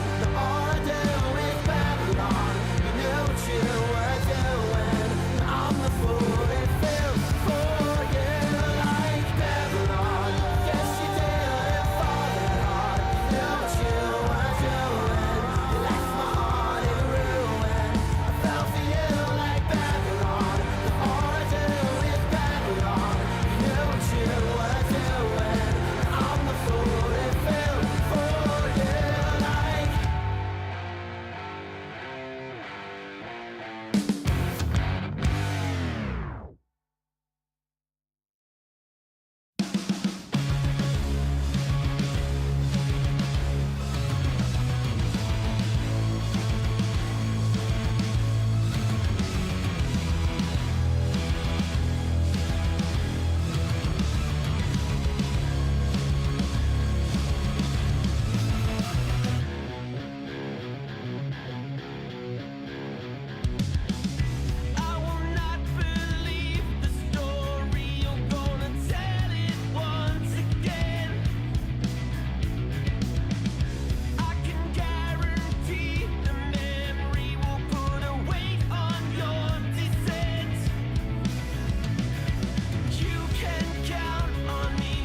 Welcome back, viewers. It's time for race 3. We're going to have 17 minutes on the clock. I don't know why it says 18 there. That's a bit strange. It counts it down. Okay. Relax. Sweet. We will have 17 minutes of racing coming up for you guys. But I'll tell you what, I don't think there'd be any complaints if it was 18 minutes. Certainly not from me, and I don't think from the viewers either. No, definitely not. And we've got some viewers out there giving us predictions for race 3. In fact, I reckon Matt Munro's going to win again, says Dino Hanley. So that's a bold prediction because he's in 15th. I'm going to put a dark horse in there and call Alex McEwen the winner of race 3. That's my prediction, sitting in 6th place. He is going to rip-snort his way through the field here. I am predicting, but I hope Ezra Simons put up a gallant defensive effort because that man can make any car, any third leg of his, make it as wide as he wants to. So that guy is a defensive masterclass, but it's going to be on, and it should be good for race 3. Final one of the night, ladies and gentlemen. 17 minutes, 20 seconds to go before lights out.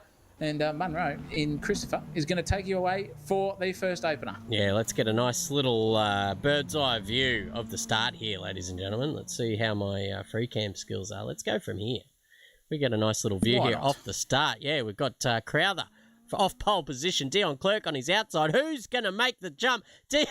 Crowther's forgotten that there's a race happening, and there goes Dion Clerk straight to the lead. He will say that's the easiest overtake he's ever had in his life. Poor old Crowther's had an absolute shocker off the start. Ezra Simons right in the thick of it there. He's getting hurried up by his teammate as well. There's Des Marauder. The Marauder up. He's around the outside as well. Right in the thick of it now. He's got, who's that? McEwen on his outside. McEwen had an absolutely cracking start as well. He's up to 5th position already. Started down there in 8th, and he's just hanging it fat around the outside of the debutant here, coming into the left-hander. And look at that camber. You can see the profile of the track from that view there. You can really send it in a lot harder than you think. Let's go down here because Tommy Corked is on the back of Remo Grand there as well, and he's got Fabian Fitness on his back. Where's Matt Munro? He's dropped down to 16th position and going backwards as well as we just turned in. He's into 18th position at the moment, so maybe a little off-field excursion for him, but it's not the end of the world because he's got 15 and a half, 16 minutes now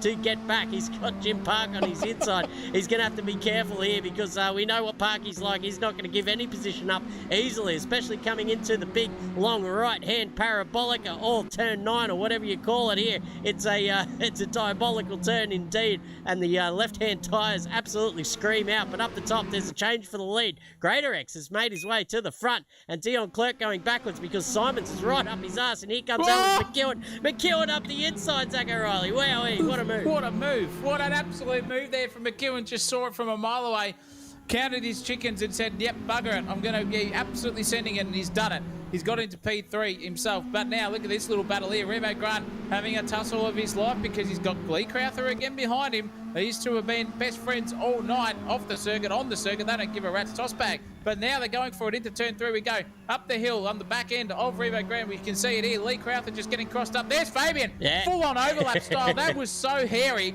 I'm telling you what, that was too close to be comfortable at the moment. Lee's got an earful and then a noseful of 2 quick cars in front of him. Can he keep it together? He has. He's had an absolute beautiful run there on the poor Remo Grant. Look at that poor old netcode. Jeez Louise. But here goes Fabian. Look at him move up the inside now. It's not the ideal line to go, Fabs. Just stick fat there and go racing. He does. He sticks it up around the outside again. But look at that little bit of a run there from for Lee Crowther himself. He's gone too wide there. Now Fabian's going to have half a move because any little overlap he's got the job done. Can Remo Grant punt him off? And that is just poor stuff there.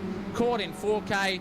Overlap, collision, into the bunda. Someone's going to lose. Fabian's got a little bit of a disadvantage now because here comes Tommy. He's full-on punting him down the straight just to give him an old hurry-up. And these guys in front of him, in Ezra Simons, Remo Grant, and the Lyrical Gangster, full-on having a good old tussle here over P4, 5, 6, and 7. Yeah, they are. Let's ride on board with the Gangster here. Desperado, he's right up there in 4th position on debut, mind you. That's a fantastic result so far, but there's plenty of race to come. But he's got great Lucas Greater X there in his sights. Alex McEwen there giving Dion Clerk a bit of a hurry up here, and Greater X just taking a different line there as well, and through this turn as well. So alternating lines there for Lucas Greater X. Maybe not the best ideal line as well, because Murata is just right up behind him now, right up under the rear wing, almost trading paint there as well on the back end of that orange Toyota SFR racing car. I tell you what, all Murata has to do here is just to stick fat and try and get the run here through turn 9 and get that slingshot effect that we've seen so effective here through the last 2 races here. And look at that, Lucas Greatorex just absolutely bottling it there on the last turn. He's going to be a sitting duck here for Murata, who gets it right and goes right around the inside. He will get this job done before we even get to the braking zone, ladies and gentlemen. That's how you make an overtake. I'll tell you what, Alex McEwen getting the fastest lap of the race, but Murata will just straight in. And the lead, he goes through as well. He'll be tough to catch from out there. Now he's got a bit of clear air. Alex McEwen is, well, as we've seen in the past, one of the quickest drivers out there in the country, let alone the Wednesday Cup server. So these guys have got a tough ask here chasing. And is that Matt Munro up there? Yeah, look at that. He's made his way up to 12th position now after a non-ideal start, but obviously turning the screws now and finding a bit of pace. Yeah, definitely. He'll try to get himself inside the top 10, which would be good for the points haul. You've got to think of the long game. We're only round 3 into an 8-round championship, so Matt Munro's just going to sit there and take whatever position he can. Oh, no, what has happened to the Lyrical Gangster? Oh, my goodness gracious me. He's been punted off the top of the ARIA charts, and so is Sarge Gillick. He's seen him coming and got absolutely scared. He thought he had an Uzi in the trunk, did Sarge, and thought, no, I'm calling for backup, and backup he's got because he's backing his way through the field at the moment. He's been hounded at this point in time, but speaking of that, Tommy Corks right now, not with the discotheque in the car at the moment. What has happened to him? He's just turned the LEDs off for this one, but in front of him, he's got Ezra Simons, who's trying to make his way into the final turn, get that perfect exit, because at the moment, you've got Greatorex, Grand and Simons all having a good old tussle, and Fabian too, but look at the run that Simons has got here. On Remo Grant, it is 2x2. Now Tommy's got a triple suck, but he's thought better of it. He's going to think about it twice. He's going to let these two fight it out and then go for the switch back up the inside. Remo is under pressure here at this point in time. A little bit of trading of paint and decals there at the moment between himself and his teammate. But Remo really going for what's happened to Alex McEwen. Unfortunately, no, the timing tower's just giving me heart attacks. Unless it was a change of position. They're going hammer and Tom, but these boys are going full on it. Look at them up the front here. Dion is keeping Alex McEwen honest here. Wow, Dion Clerk, welcome to AK Racing. Given the fastest man, arguably, consistently over a season is Alex McEwen, and you're just giving him your good old hurry up. Fantastic racing. Yeah, fantastic stuff indeed. I mean, I gave Alex a massive wrap there as well. I thought, well, once he's hit the lead, we don't have to go up there again. But Dion Clerk had other ideas. He wants to get his face all over this sensational stream, ladies and gentlemen. And I'll tell you what, if you are enjoying the stream and you haven't yet subscribed to the channel, please do so. Give the video a like, hit the notification bell if you want to see a bit more of this racing. We go racing a few times a week as well on this channel, so there's plenty to look at. But down here, we can't take one eye off the action because it looks like Tommy Corks has dipped one off the road there as well, and he's he's gone back to 1985 Michael Jackson, ladies and gentlemen. He's moonwalked his way back. We've seen it happen in a couple of things over. This is a fantastic thing. Whenever he gets damaged, he turns Michael Jackson. He turns reverse Michael Jackson. There he goes. He's back to that one.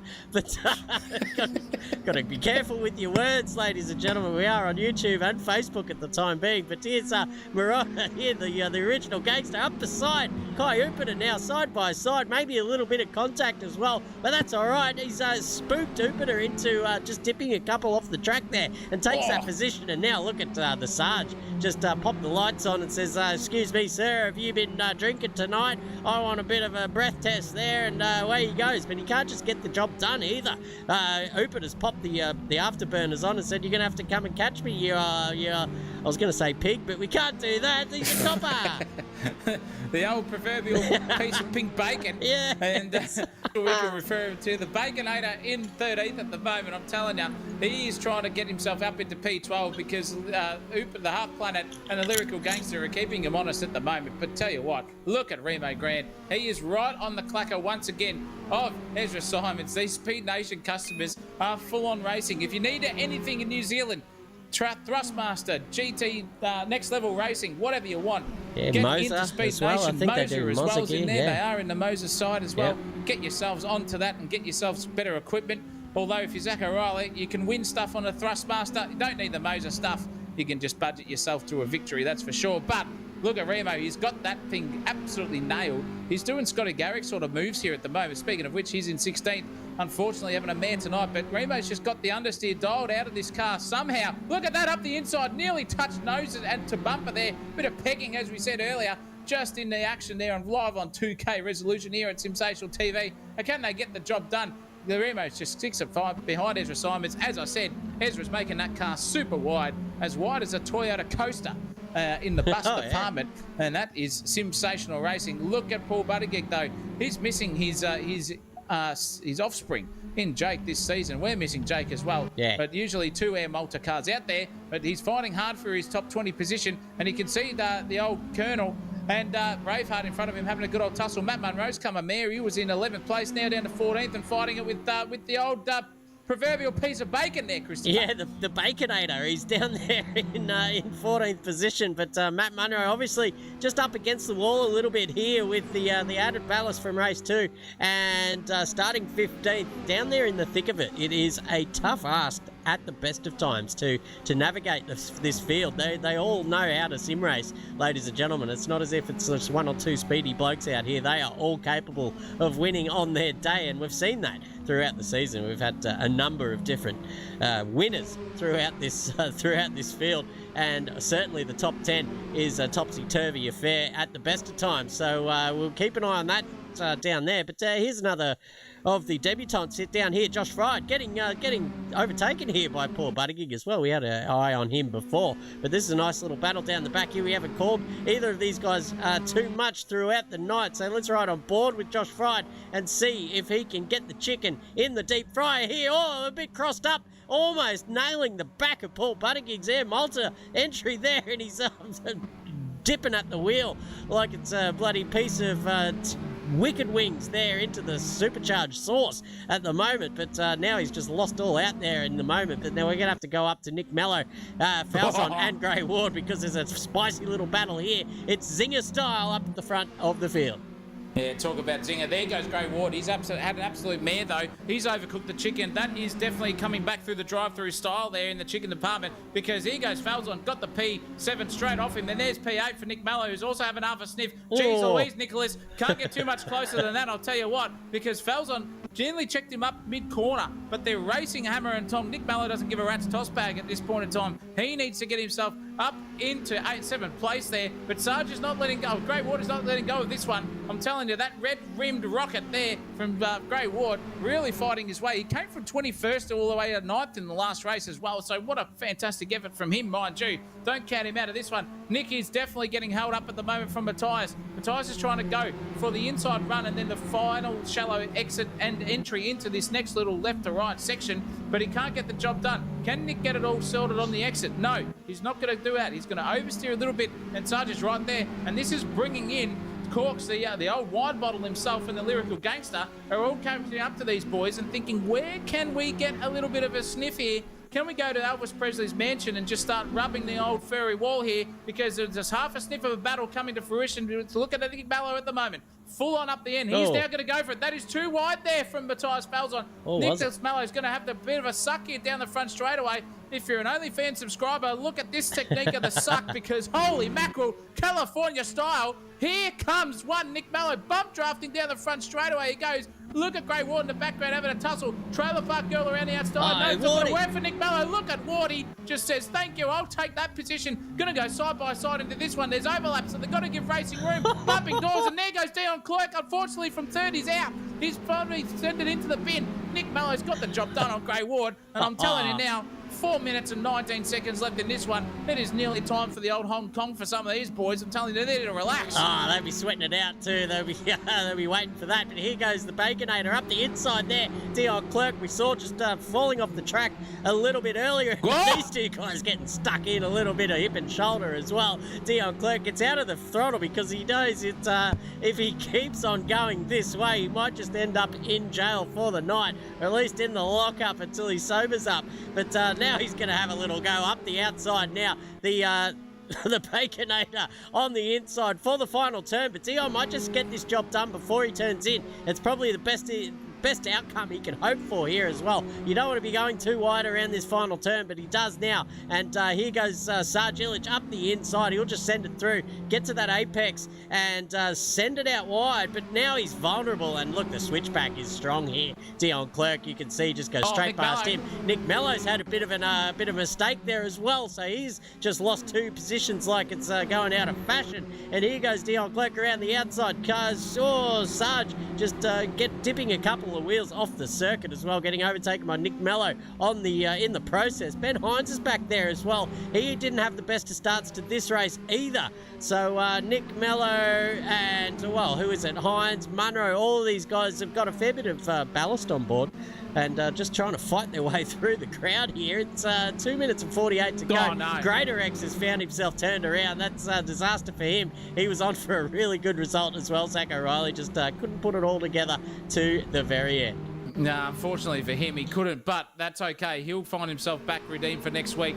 Speaking of this, though, 5th, 4th and 3rd, only separated by 3/10 on an average. And you can see it on screen there now. You can see Ezra Simons trying to get up the inside of the old Grand Chanel himself in Remo. He's really, really fighting for that P3. He wants that podium. But Ezra's trying to get past him, and so is Falzon. He's looking for a P4 at the moment. He's going to sail up the inside, get past Ezra. Ezra's going to go for the switchback move here, surely down the front straightaway. He does. You just have to tuck up beneath the rear wing of him and get a bit of a run, but he's had a mare, so all that pace is dissipated. You can see Falzon just galloping away there on the last furlong and saying, piss off, I'm going into 4th place. Now I'm going to charge up the P3. It could be a double podium here for Falzon tonight. And look at Remo, he's under all sorts. He's getting handed left, right, upside down, you name it. He's getting the full gangster style treatment. He's just not wanting to drop the soap at the moment in the showers because he will be pegged from left and right here from Falzon. He is a Maltese marvel himself, and I'm telling you that pegging, it comes natural to these boys in Malta. Yeah, it's the European thing, isn't it? They're a much more sexually liberated species than the rest of us down here, down under. So, look, you can't knock it until you try it. So, Falzon has told me personally. But look at this, Murata's off the track. He's had an absolute shocker here. Gray Ward, I think, might have had something to do with that as well. He's moving slowly. Both of these guys dropping down through the order like a stone at the moment. Chat cursed him. Well. Yeah, muddle. The commentator's curse comes from beyond the microphone here tonight, through the chat features here on YouTube. But Nick Mello just slides up the outside or inside there of Dion Clerk, getting that job done into the top 9. We are now. Where is Alex McKeown? Dion. Oh, what's just happened there? Dion's dropped off the track and given a free kick there to Nick Mello, and everyone behind him too. He's letting Illich, Hines, Greater X through as well. Scotty Garrick we saw feature in the first couple of these races. Actually, we've seen a bit of a trend here. The top features from the first couple of races are nowhere to be seen in the top end of this battle, apart from Fabian Fitness. Actually, he's made his way through up to 2nd position here finally as well, so he's on for a cracking result overall in the round. But tell you what, these two have been at it for this whole race. It's Ezra Simons riding on board with, and that is Matthias Falzon, the European Sexual Liberation Army there. And, well, as he says, a spokesman for the Pegging Society of Europe or Malta or wherever the hell he's from there in the Mediterranean. Get the olives out and have a good time.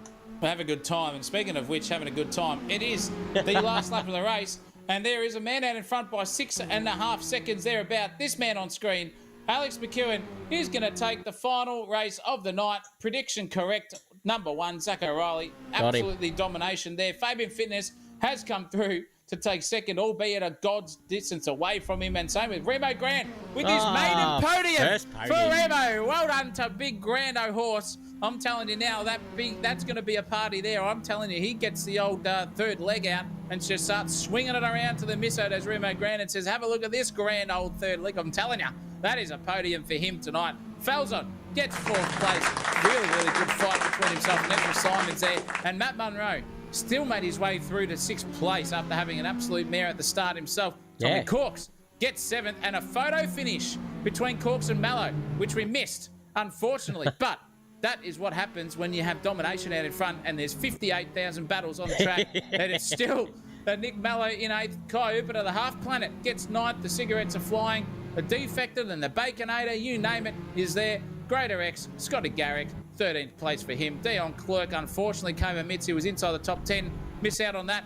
Braveheart, 15th place for him. It's Paul Buttigieg. Beautiful performance from him, 16th. He's I'm telling you what there, Chris, before we get on to anyone else, Paul Buttigieg, his average finishing position started at 29th, and now it's at about 17th. So this man is on the prowl. Give it another 2 seasons, and he'll be up there in the top 10. The haircut has entered the chat in Brody Barber. Yeah, we haven't seen him tonight. Warrior in 18th. Conan, the late night TV host, the Ranger himself in there. And then the Colonel rounds out your top 20. Yeah, beautiful driving from all those guys. Keen Lawson on debut down there in 21st position. Lee Crowther in 22nd. Nick Mole, the underground mammal. We haven't called him much this season, but he's around about the trap. Sam Dooley down there in the Marcus Ambrose livery there in 24th. Joshy Sadler in 25th with Rob Priest in 27th is the Silly Salmon getting stuck into his teammate there as well with Jimmy Park in 28th. Gray Ward in 29th with the DNF on the last lap as well. Unfortunate scenes for him after a pretty big rap from our co-commentator in the chat as well, Lindsay Muddle. You can blame him for that. Colton Atkins down there, the biggest disappointment of the night. I tell you, do I still have the Champ Street logo? I do. There we go. So there we go. Colton Atkins gets your Champ Street. That still works on the old keyboard. And Meralda down there has another DNF. He was on fire as well tonight, but we saw him get involved in a little tussle there. A little bit too spicy, if you ask me. But Craven comes in 33rd position, and that is the field. That is the night done. Alex McEwen in the pit lane doing some doughies. Doing some doughies and making contact and just throwing out the old domination. But he's going to have some ballast now. So this man is going to be in a world of pain in a couple of rounds if he keeps that performance up from race 3. But what a round. Nonetheless, we've had 3 different winners and we've had podium getters find out what ballast is like. And then we've had battles up and down the field, photo finishes, trials and tribulations of motorsport tonight, and just expert commentary, expert broadcasting, and expert races on the field, and that is what you get on a Wednesday night with the Wednesday Cup. Christopher Munro has been a dead set belter. Yeah, and a little super chat at the end there from Ron Marshall. It wouldn't be a sensational stream without one. So thank you very much to Ron. I was waiting to see if you could take it to the battle last night. There was a I'll tell you what, here, we'll say it on stream first. Lindsay Muddle last night commentating on the Fargon Racing GT Challenge copped a $100 super chat, and Ronnie was there in the chat. I actually donated $10 of my own money there to Lindsay as well to get the ball rolling. And Ronald goes, "Come on, Chris, get at me." And he challenged me to a little bit of a donate off, a super chat off, as we've seen happen in the past here between Ron and Fabian Fitness. And then Tash Sultana or whatever her name is comes in and goes, bang, here's 10 times that, is the 100, the 100. And nothing but crickets from the Marshall household. I'd just like to make a toast really quickly, ladies and gentlemen. R.I.P. Just a quick toast. Lindsay Muddle has made more money than we have in about a year's time here on YouTube land in one stream. Yep. He has taken the crown. Chris and I have tucked our third leg in between our legs and started waddling off into the distance because that man there, I'm telling you, we're going to call him Lindsay Lady Laura Larko Muddle because he is getting all of the attention, and so be well-deserved because that guy there is a beautiful commentator and knows what he is doing, and a valued member of Sensational TV as well. Well done to you, Lindsay, and fantastic effort from everyone last night in Fargon Racing, but also tonight here at Sensational TV. Everyone in the chat. We had Dino Hanley, we had Ron Marshall in there. We had who else was there? There was bloody Brendan Hartley was in there as well. Matt Hagerman was in too. I'm telling you, it was fantastic. William Wallace in Hayden was in there. Fabian was also in there too. It's just a fantastic event, and thank you very much for watching tonight. But that is it for another Wednesday Cup. That is it for another week. And boy, oh boy, I'm telling you, Christopher Munro, the calendar on this series is just an absolute belter. We are off to Sweden next week. Oh, look at that. I'm looking forward to the sensational, I guess, the pleasures of being in the sensational commentary box out there in Sweden.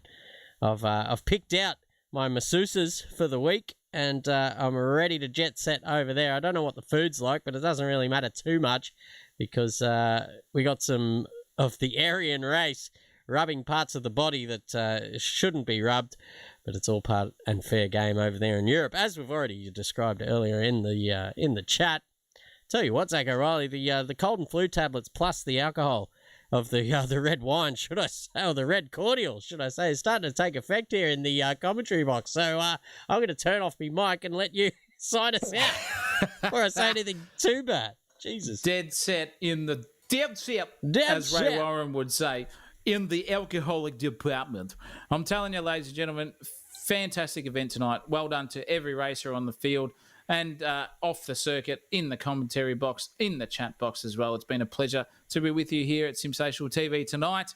Wednesday Cup, round 3, done and won. We're off to Sweden at Kinnekulle Ring, I think is how you pronounce it. So set your eyes in for that one.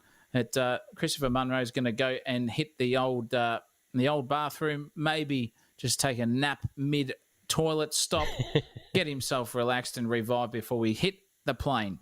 Business class style over to Sweden for next week. But for now, Christopher Munro does put the M in magnificent in commentary positions. Oh, hang on! Before we sign off, what? We've got sorry, viewers. We've updated the schedule as well. We're back on Monday as well, Monday night with the special event. So we will tell the viewers about that one. We are at live. Coming here from Sensational TV, I'm telling you, this is the biggest interclub event that has ever happened in the history of motorsport racing. There is AK Racing versus Fargon Racing versus GT Club and Oz New Zealand Gaming for this event coming your way. And I'm telling you, it is a belter. We're here on Monday night.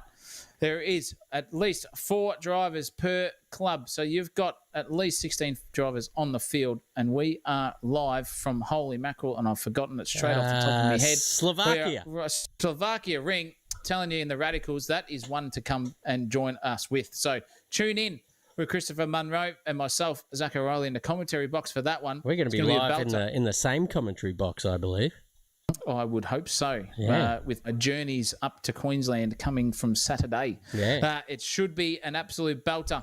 And you've got an absolute fantastic team lined up there. Your drivers for the series, Nicholas Mello, myself, Jason McFadden, Alex McEwen, Nathan Hughes, Dean Hanley, Matthias Falzon, if I haven't mentioned him already in there as well.